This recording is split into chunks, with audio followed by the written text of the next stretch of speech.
The truth of the situation in Venezuela is now coming to light, and more people are beginning to wake up and see it. The big lie about this evil, terrible, horrible dictator who starves his people is now starting to fall apart.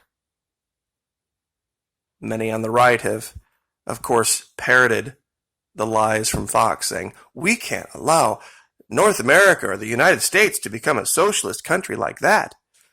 We can't have business be controlled from the government. We can't have business be at the whim of the government, can we? That would be awful, wouldn't it?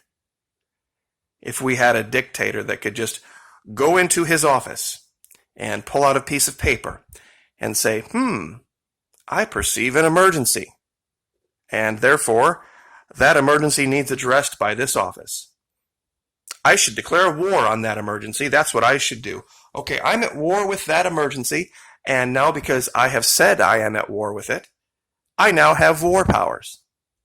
And I'm going to say that now I can do this and this and this and this by executive order. That's what dictators do.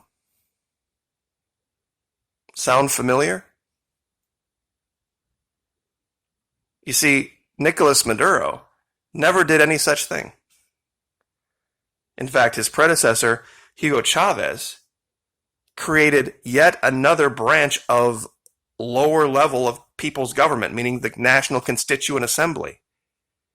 He didn't say, this is going to be the case and this is going to be the case because I said so.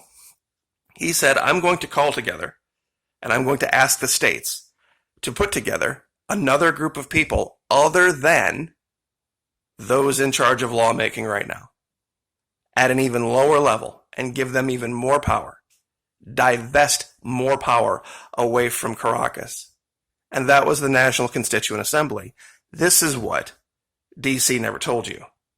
And then that National Constituent Assembly, comprised of people that were chosen by the governors and councils of the states, will then have plenary power. And they will be able to rewrite the Constitution, which is what they did. What do we see here in this country now? A perceived emergency. And yes, it's a perceived emergency. When you look at the numbers versus our population, it's a perceived emergency.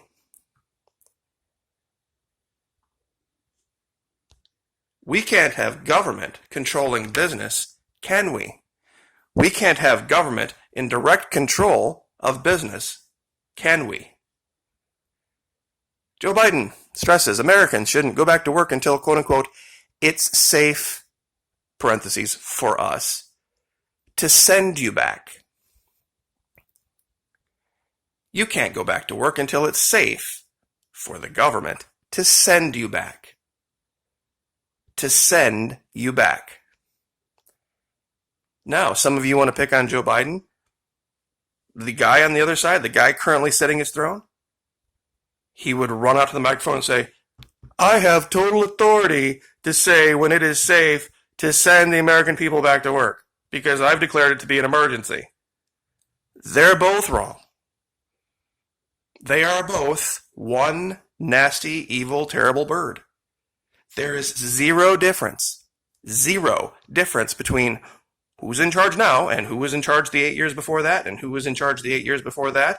And you can go back as far as, probably 1950, back when we started assigning electors to parties. The parties are the problem. You take away the parties, and then you start electing men, simply men only, on their own merits, with no party affiliation, no platforms, no required belief systems. And then we can start fixing things. But the most important thing we can do is start realizing something. And some governors are starting to realize it. They are governors.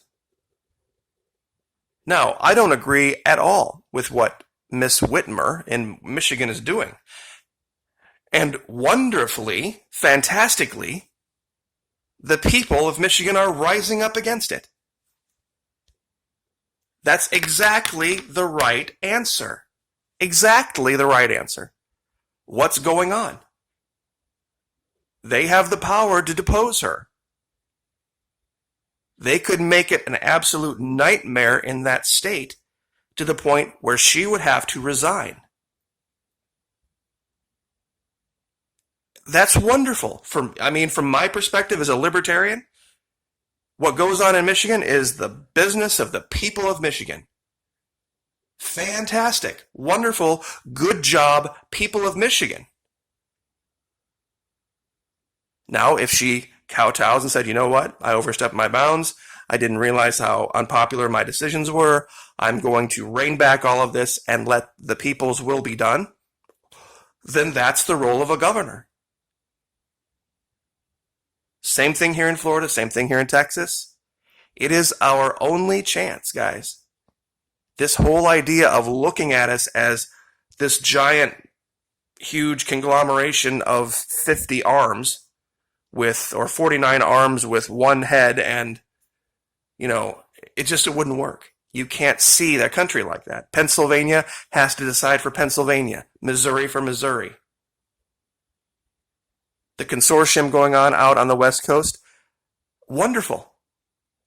I don't agree with a lot of the things they are doing or the way they live out there. That's fine. As long as it's a free country and nobody starts building walls and saying everyone who lives here now must stay here, that would be a problem. But this idea of just handing over to the government the power to dictate what businesses are open, what are essential, what are not essential, when do they open, what are their guidelines, that is tyranny. This is exactly what was spoken of in The Patriot, the movie. Why would I trade one tyrant 3,000 miles away for 3,000 tyrants 1 mile away? This is why power has to come from the bottom up, which is why I keep referring back to Venezuela. Regardless of what the media tells you, it is not a top-down dictatorship. It never has been, believe it or not. There are people in Venezuela, in fact, a lot of them, that are far more Chavista than Nicolas Maduro has ever been. If you really read the articles, you go back and look at Telesur, you go back and look at Venezuelan analysis, there are times when the campesinos have marched on Caracas and sat him down and read him the riot act about, you ready for this? Not being socialist enough. About trying to work with the other side. Believe it or not, that's the truth. They see bottom-up democratic socialism as their vanguard. They see their localities as their home bases. They're the final authority on this. And this is where DC completely blows it. They could topple Nicolas Maduro tomorrow. Wouldn't change a thing. And now they're starting to admit it. I'm sure some of you have seen the articles. Now they're saying, okay, well, we would be willing to have this power sharing thing where there would be some Chavistas and then there would be a random guy named Juan, and of course he would then have to step down and all this. And it's not for DC to decide. You want to talk about a bunch of arrogant MFs. And believe me, I almost wanted to say the word. These are some of the most arrogant, narcissistic, self-involved, deluded, power-hungry morons I've literally ever even seen in history. This is Nero Caligula level, what these people are doing. Who is anybody in Washington to say what the people of Colorado should or should not do? Or the people of California? And I'll couch this as a warning, and you can take it however you want. Washington, anyone out there listening in New York, the people of Florida and the consortium on the West Coast are getting a little fed up.